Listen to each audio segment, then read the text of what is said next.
Ladies and gentlemen, welcome back to day 3 of Friends Week. I hope you're all enjoying yourselves. I'm going to say that every single freaking day just to remind you that this is awesome. And if you don't find it awesome, I've probably read your comment by now and told you to get out. No, I'm just kidding. I'm much nicer than that. But what I'm not nice about is talking about these people. Just kidding! Today we're going to be talking about the day 3 people, which is going to be more in real life friends. And this is a UU team. We are leaving the OU meta for now, and we are going to go touch on the lower tiers. But it doesn't mean that they are any lesser of friends. Doesn't mean that they are any lesser of powerful friends working together, united, that is the goal, unity and destruction. It's a beautiful combination. I guess that's what war's built off of, but that's not the point right now. The point is, let's get looking at Team 3. Ladies and gentlemen, we're going to lead off with Justin. This man is a stick.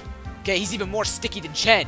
The man is so thin, he looks like a tree, and that's why he's a Soda Woda, but he's very sturdy. He still takes hits, and he can still dish one out. That's why he's running the sturdy leftover set with the Stealth Rock, the Stone Edge, the Wood Hammer, and the Toxic. The man will frick with your mind if you really want him to, but he is running the max HP, max defense. He is running the, wow, impish nature, because he is quite impish, and he is quite funny. But that's not the point right now. The point is, let's go down to his girlfriend, Liz, also known as Alexandra's sister, and Liz is actually a Togekiss. Now, why is Liz a Togekiss? Kind of the same reason why Alexandra is a Leafeon, because I asked Alexandra what Liz is, and that's her sister, and her sister said she's a Togekiss, and her sister said she's a Leafeon, so it just kind of ended up being that same way. So I'm like, okay, well, what type of thing can I be? Well, both of them are supportive. Justin and Liz are both very supportive people, so that's what she's going to be. She's going to be a leftover Serene Grace set with the Wish, the Thunder Wave, the Air Slash, and the Fire Blast. She's looking for some Grace. She's looking for hacks. Ladies and gentlemen, she looks for hacks. She's not a competitive Pokemon player. She will be specially defensive. She's looking for hacks, and they're looking to work together to be my defensive core. Maybe not the best defensive core you could ever think of in your life, but you know what? It works for this team, and it works for me, and it works for all of them. And you know what? It's friends. You can't change your friends. What they come as, that's what you go with. And you get to choose whether or not you keep them, and I kept them, ladies and gentlemen. That's what we're doing today. Next up is Mike Lopez, also known as Primate. Why is he a Primate? Because this man was training to be a football player. This man wanted to take martial arts. He took martial arts. He's a tough guy. He is a strong fighter. I have seen this man punch. I have seen this man, and I am a karate master. And this guy, I've seen his work. He's painful. He's powerful. He's fast. He's quick. He's agile. He reminds me of a Primate. So what are we looking at today? We're looking at a Choice Scarf, Vital Spirit set with the U-turn, Close Combat, Earthquake, and Ice Punch. Very standard stuff. He's looking at a Jolly Nature. Max attack, max speed. Not much to say there other than Lopez is going to lay down the smackdown along with my big friend, the man who's going to make me swear in this upload, because you know what? It's motherfucking Martin, okay? Martin comes out as a Slacking. Now, why is he a Slacking? Because he's not a Ludicolo. We're not going to go that racist with his Mexican background, even though he's Venezuelan, and I'm going to keep talking about that. Anyways, Martin, he is a lazy boy. He will not get up, but when he gets up, if you piss him off when he's sleeping, or you piss him off when he's dozing off, or taking a siesta, or whatever the heck he does at our friend's house where he goes to sleep off for half an hour when he's not talking to people, this man will smack you, okay? Doesn't matter if he's truant. He will come out there, and he will hit you with such a painful choice band in return. You're not going to want to return, so to speak. We're going to do a lot of return puns in this upload, by the way. Anyways, he's running Return, Earthquake, Ice Punch, and Shadow Claw. He's not screwing around, ladies and gentlemen. In fact, he's not fucking around. And this is gonna, I'm sorry for all you young viewers, but you know what? He doesn't give any fucks. He really doesn't. He truly does. It's amazing. I can't describe it any other way. So that's what you're gonna have to hear. It's just he's a beast. He's a beast, and that's what we're going with. Anyways, next up is our other laying the pain down little lady here called Irina, and she's a Weavile. Now, why is she Weavile? Because she's dark. Because she's mysterious. Because she's painful. She'll smack you just as hard as Martin, maybe a little bit more, maybe a little bit less. She's a little bit more mean though, and that's why I chose her as a Weavile. She'll hit you with rings. Martin will just smack you over the face with his hand or his foot or whatever he finds that's heavy enough for him to pick up and hit over your head. But Weavile is going to be running this Life Orb Pressure set, and Irina is going to be that little annoying set with a Swords Dance along with Fake Out, Ice Shard, and Night Slash. A little tricky, but again, so is she. Last up, a best friend from since I was 6. And that was 15 years ago. The man who has lived next to me since I was 6. The one and only Brian. Now, he's a Slow King.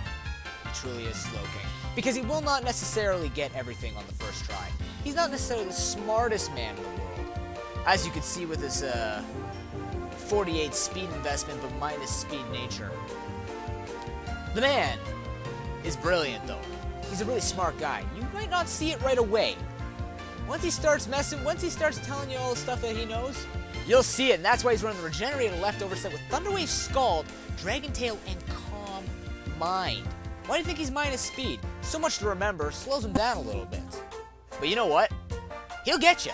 And he will get you good. So ladies and gentlemen, this is the team you will be seeing today. There will be tons and tons and tons of power. Tons of amazing stuff you will see. Let's get to the battle. And so as Browner's YT was sweeping on one half of the cave, in the same cave we have our next group of friends here. And they see this team and they're kind of afraid. In fact, so afraid Irina even sits out of this match. Does not even enter, because she sees how many times she can be melted. She sees that she cannot do much unless she is allowed to sit in safely. But that is okay, because you've made your appearance, and you've done what you need to do.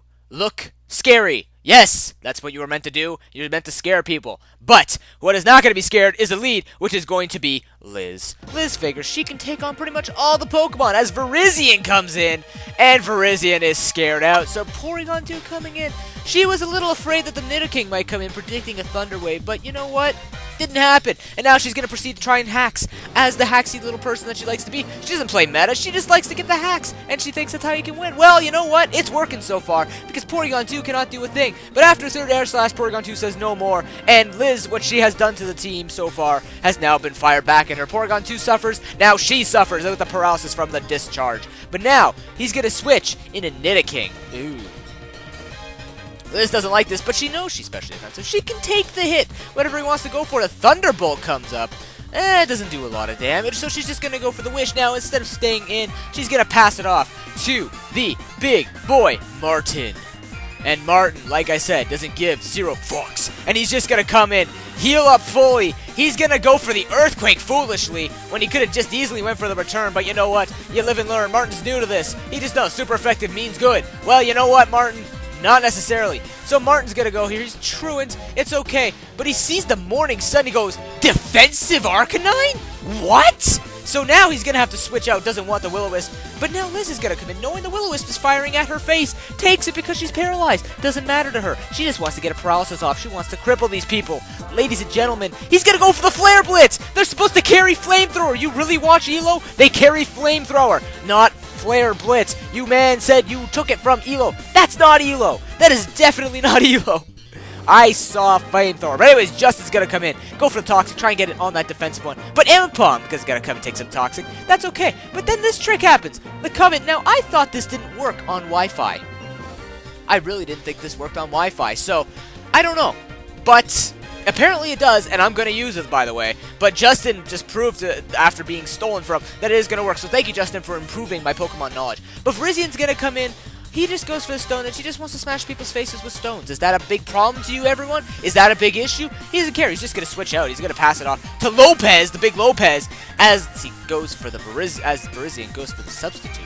Lopez isn't concerned, though. He knows he can just go for U-turn. Take out a little doll. It's a little doll. What's a doll to a Lopez? Like, seriously. Martin's gonna come in, again, giving zero fucks about the Giga Drain. And what this means is now he has learned his lesson. He knows how powerful he is. He's gonna go for the return. Oko's the Virizion. Destroyed! Destroyed! Now Victini's gonna come in. Martin doesn't want to stay in. No, he's still important. He's still important. Justin's gonna come in and take hits. As you can see, he takes the hits fairly decently. It's a Fusion Bolt. He takes it, but then he sees U-turn. He goes, not Scarf. Interesting. Rest of the team, pay attention as Arcanine comes in. But Justin sees this coming, except not. He sees the Nidoking coming. But that's okay. Nidoking would have made sense. So Arcanine was kind of lucky that Justin was not thinking at that point. But it's okay. They're going to exchange statuses here as he goes for the Wisp and Justin goes for the Toxic. Toxic. Putting in some work on this defensive Arcanine. Pain in the butt. But now, predicting the switch, Justin is going to stay in. Go for the Stone Edge, but he misses! And that does not matter because, as you will see on the next turn, as the Arcanine goes for the Morning Sun, Stone Edge does absolutely nothing. But it would have been really nice to see damage after he predicted the double Willow, but that's okay. Justin just wants to stay in, keep the rest of the team safe from any status, so that Martin, again, giving zero fucks, is going to come in. Sees the Porygon 2 and he goes, what are you going to do? What are you going to do? Boom! Critical hit. Don't even care about you. But the funny thing was, Porygon 2 actually traced the Truant, so it wouldn't even matter. So now he knows he can take a hit from Nidoking, takes it with 8% as he's Truant. He is Truant, and now the Nidoking is afraid. Ambipom comes in. I don't know why the Nidoking was afraid, but boom, zero fucks. And it's going to take out the Ambipom. Very strange to me, but Arcanine's going to come in, gets the Intimidate, and Martin says, I'm tired. Just let me go. I want to go home. I want to go see my girlfriend. I just want to go. Let me go. He's not letting him go. I don't know why he's not letting him go, except he goes for the extreme speed and does the little sucker punch move on him. Martin was very pissed about that. He could have just did extra damage, but nope! Extreme speed on a defensive Arcanine. What Arcanine are you? But it's okay. It's okay. Because Silent X-Angel, have I not mentioned your name yet, is going to send a Nidoking on Brian, but Brian is smarter than that, just goes for Scald, which makes sense on his whole team. Actually, you know what? He couldn't do anything to this whole team, because everything is going to get hurt by Scald at this point. And Brian's going to put in some work. He's going to take it. And that crit, I don't think mattered. He says the crit mattered. That didn't matter. It does not matter. He cannot take me out. Because Irina could just easily come in for Regenerator help. But now Victini's going to come in. Go for the Fusion Bolt on Lopez. Lopez can take it. He's afraid because he's not Scarfed. Arcanine's going to come in. Do you think Arcanine can really take this even as a defensive beast? Not really, because Toxic is actually going to allow Lopez to take him out, except the Extreme Speed goes flying at his face. But no, Lopez is much stronger than that. He can take hits. The man's strong. He's training for football. He's got to take hits. Arcanine is going to fall. And now the last Pokemon. The last Pokemon. Be the Victini. Is going to try and take us out. He's going to try and take us out. But can you take an Earthquake from Lopez? No, because Lopez smacks the ground harder than a penny falling from the CN Tower. But ladies and gentlemen, that is going to be the match. Comment, rate, and subscribe, everyone. I hope you enjoyed this battle. This has been day 3 of Friends Week. We have now wound down to the teams that have done extremely well, sweeping their tiers respectively. Not so much sweeping, but doing fairly decently for the team comps that they have been given.